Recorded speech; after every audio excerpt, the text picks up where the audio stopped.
World government एक बार फिर successfully manipulate कर चुकी है एक पर्सन को अपने प्लॉट के लिए, just like we saw them do with Kuma and Vegapunk in the previous arc, जहां पर उन्होंने उनकी सिचुएशन का फायदा उठा के अपना बेनिफिट पूरा किया था। सिमिलरली यहाँ पर उसी तरह उन्होंने मैनिपुलेट किया है किंग हैरल्ड को, जहाँ पर उन्होंने ये शर्त रखी है कि अगर एल्बाफ वर्ल्ड गवर्नमेंट का हिस्सा बनना चाहती है तो हैरल्ड को हराना होगा रॉक्स डी ज़ेबेक को। हेलो एवरीबॉडी, मेरा नाम है नाइरिस और आज की वीडियो में हम बात करेंगे one piece chapter 1158 Rocks versus Harald के एक्सप्लेनेशन के बारे में। जहां मैं चैप्टर 1157 का एक्सप्लेनेशन नहीं दे पाया था तो ये रहा उसका क्विक रिकैप। इस चैप्टर में हम रॉक्स पायरेट को एक्शन में देखते हैं, जहां पर उनके डॉक्यूमेंटेड रेड, संकन शिप, कितने पोर्ट्स उन्होंने तबाह किए हैं, कितने क्रिमिनल रिकॉर्ड उन पे दर्ज हैं और कितने करप्ट नेवी सोल्जर द्वारा ये रिकॉर्ड उन पे से हटाए गए हैं। ये सब हमें रिवील होता है। हैरल्ड एक आइलैंड पे जिन्होंने हेल्प की थी एल्बाफ की during the time of great famine, उनकी हेल्प करता है वर्ल्ड गवर्नमेंट के अगेंस्ट में जाके, जहाँ पर इसी इंसिडेंट्स को सपोर्ट करते हुए रॉक्स परसुएट करता है हैरल्ड को कि आज नहीं तो कल तुम एल्बाफ वासियों का भी यही हाल होगा अगर तुमने वर्ल्ड गवर्नमेंट की बात मान के उनको ज्वाइन किया। Also it is revealed that they don't want any giants to join navy, बस वो उनको एज अ मिलिट्री एसेट की तरह यूज करना चाहते थे, जहाँ पर सिर्फ एक जायंट नेम जॉन जायंट, हाँ वही जिसने व्हाइट बियर्ड पे अटैक किया था eight the time of the marine force, सिर्फ उसी को अलाउंस मिलती है फ्लीट में। फिर हम देखते हैं कि शाकुयाकू अपने एम्प्रेस का टाइटल छोड़ देती है एंड अपना खुद का bar just like she has on सबोडी,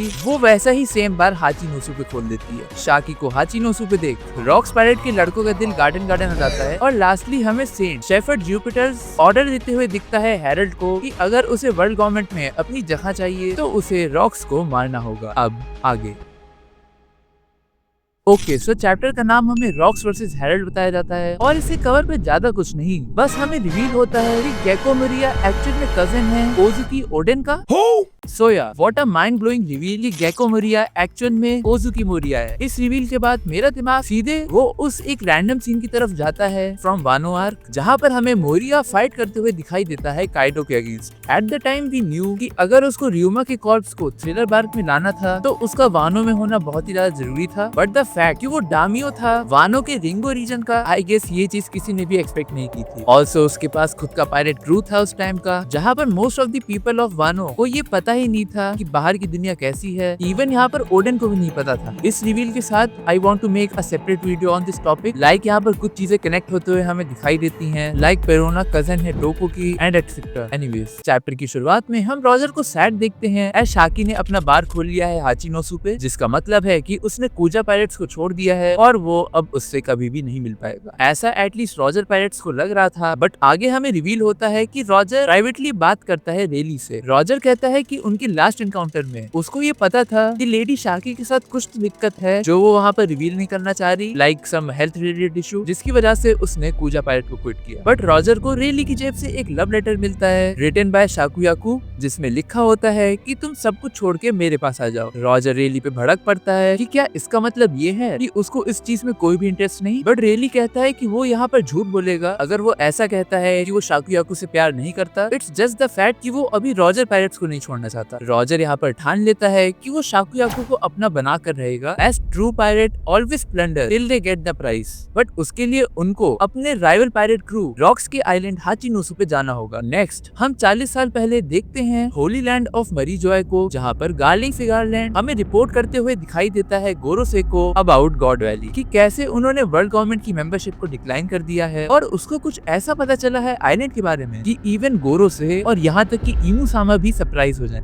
even इमुसामा के लिए भी क्या ये कोई डेविल फ्रूट हो सकता है जो रॉक्स को चाहिए, या कुछ ऐसा जो कि वॉइड सेंचुरी से कनेक्टेड हो, क्योंकि यहाँ पर इमू को भी नहीं पता इस डिस्कवरी के बारे में, विच इज वेरी रेयर। यहाँ पर गार्लिंग की वो रीजन था कि इस करंट इवेंट के 2 साल बाद हमें गॉड वैली देखने को मिले। लेटर हम वहाँ पर उसकी फैमिली को भी देखते हैं गॉड वैली में, विच मेक्स मी वंडर कि वो वहाँ पर अटैक करने का ऑर्डर क्यों देगा जब उसकी फैमिली खुद वहाँ पर रहती है। इसके बारे में अभी हम थोड़ी देर बाद बात करेंगे। नेक्स्ट हम शाकी के बार को देखते हैं, जहाँ पर लोगों की लंबी कतारें लगी हैं just to spend their whole entire worth, जिससे वो शाकी की एक झलक देख पाए। हमें यहाँ पर पता चलता है कि शाकी सर्व करती थी based on the reputation of the person in front of her, but वो यहाँ पर सैड हो जाती है कि रॉक्स अब उस तरह से अट्रैक्टेड नहीं है उससे लाइक वो पहले हुआ करता था, जहाँ पर बिग बॉम रिवील करती है कि bro got his own baddie, bro is smashing black beards mother right now ladies and gentleman. But यार रॉक्स की लाइफ के बारे में कुछ तो ऐसा है जो अभी तक हमें नहीं रिवील हुआ है। लाइक हमें पता चलता है कि वो वुमन अभी प्रेग्नेंट है इस समय पे। ये सब चीजें चली रही होती हैं कि रॉक्स पायलट अचानक से शाकी के बार में घुस जाते हैं। हमें इंस्टेंटली यहाँ पर रॉक्स और रॉजर की राइवलरी देखने को मिलती है, जहाँ पर रॉक्स कहता है कि रॉजर, मैंने तुम्हें कितनी बार बोला है कि तुम इस आइलैंड पे मत आया करो, ये मेरा आइलैंड। जहाँ पर रॉजर उसके बालों को पॉर्क्यूपाइन से कंपेयर करते हुए चिढ़ाता है। वी गॉट टू नो कि शाकी के बार में लड़ाई करना ऑफ लिमिट है। It's like continental from John Wick.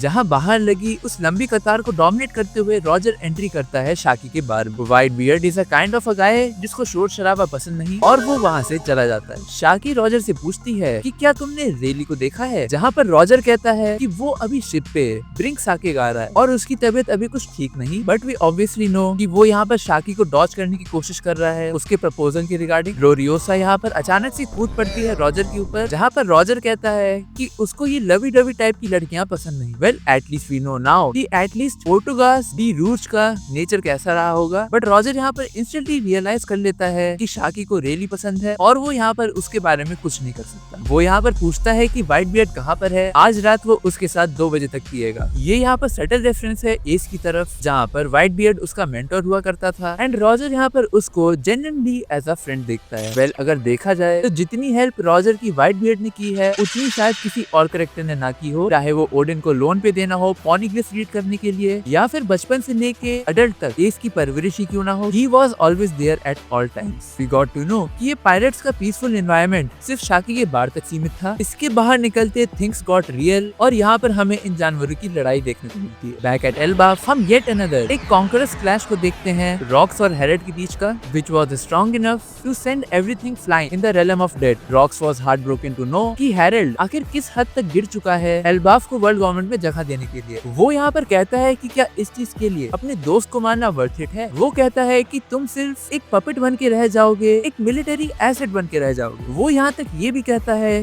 कि क्या होगा तुम्हारे उस वॉरियर प्राइड को। हेरेल्ड इसके जवाब में कहता है कि एल्बाफ का इतिहास खून खराबे से लिखा हुआ है और अगर उनको ट्रू पीस अचीव करनी है तो वो ये कदम उठाने के लिए भी तैयार है। ये चीज हमारे वर्ल्ड को पैरेलल करती है, एज अगर आपको टॉप लेवल की सिक्योरिटी चाहिए तो आपको अपने पॉलिटिकल कनेक्शंस अच्छे रखने पड़ेंगे, नहीं तो आपके बिजनेस और एक्सेट्रा चीजें कभी भी सक्सेसफुल नहीं हो सकती। It's a sad truth, but वो भले ही रॉक्स पायलट को क्यों ना ज्वाइन कर ले, वो कभी भी इतनी बड़ी बॉडी के अगेंस्ट नहीं लड़ पाएंगे। Basically it's like making a deal with a devil, making deal with दोस्त जिनका इन्फ्लुएंस बहुत ऊपर तक है, नो मैटर वो कितनी ही पापी क्यों ना हो। Rocks was in utter disbelief कि आखिर उसको ये क्या सुनना पड़ रहा है अपने भाई समान दोस्त से। फाइनली वो यहाँ पे डिक्लेयर कर देता है कि वो अब कभी भी एल्बाफ पे नहीं आएगा, उसको वो कभी भी अपने क्रू में इनवाइट नहीं करेगा। जहाँ पर हमें इस कॉन्फ्लिक्ट का कंक्लूजन तो नहीं देखने को मिलता है, एज उनकी दोस्ती यहाँ पर खत्म हो चुकी है। वेल एटलीस्ट वो उस कासल वाले इंसिडेंट तक तो नहीं मिलेंगे एक दूसरे से। यहाँ पर बेचारा लोकी हर दिन रॉक्स का वेट करता रहता था कि वो अब एल्बाफ पे कब आएगा, but he doesn't show up. Loki के सपने यहाँ पर अधूरे रह जाते हैं। लास्ट पेज में हम 29 साल पहले गॉड वैली को देखते हैं, just 1 year before God valley incidents, जहाँ पर गार्लिंग फिगारलैंड की वाइफ, जिसके बाल रेड है बाय द वे, तो या गार्लिंग फिगारलैंड अपने बालों में कलर नहीं लगाता है, those were his natural hair. Shanks को उसके बाल का कलर उसकी माँ से मिला है और यहाँ पर वो रिवील करती है अपने ट्विन सन्स शैम रॉक्स और शैंक्स को, जहाँ पर शैंक्स हमें एक हंसता खेलता हुआ बच्चा दिखाई देता है। वेयर आई रिमेम्बर कि उसका हमेशा से मन था बगी के साथ एक नॉर्मल पायरेट क्रू बनाने का, एक नॉर्मल लाइफ जीने का। वहीं दूसरी तरफ हमें शैम रॉक्स कुछ प्लॉट करते हुए दिखाई देता है, सिमिलरली जैसे वो एक गेम कंडक्ट कराना चाह रहा था एल्बाफ पे and to that of his father Figarland. But आखिर क्यों फिगारलैंड सजेस्ट करता है गॉड वैली को फॉर अ हंटिंग गेम जब उसकी फैमिली वहाँ पर पहले से ही रहती थी। आखिर यहाँ पर शैंक्स की मॉम कौन है एंड हमें उसका फेस क्यों नहीं रिवील किया। तुम्हें इसके बारे में क्या लगता है मुझे नीचे कमेंट में बताओ। तब तक के लिए आज की वीडियो में बस इतना ही। नेक्स्ट वीक हमें कोई ब्रेक देखने को नहीं मिलेगा तो श्योरली मैं उसके ऊपर भी वीडियो बनाऊंगा। तब तक जाते जाते चैनल को सब्सक्राइब कर लो, वीडियो को लाइक कर दो और मैं लाता रहूंगा ऐसी वीडियोस बहुत जल्द। तब तक के लिए साइनिंग ऑफ।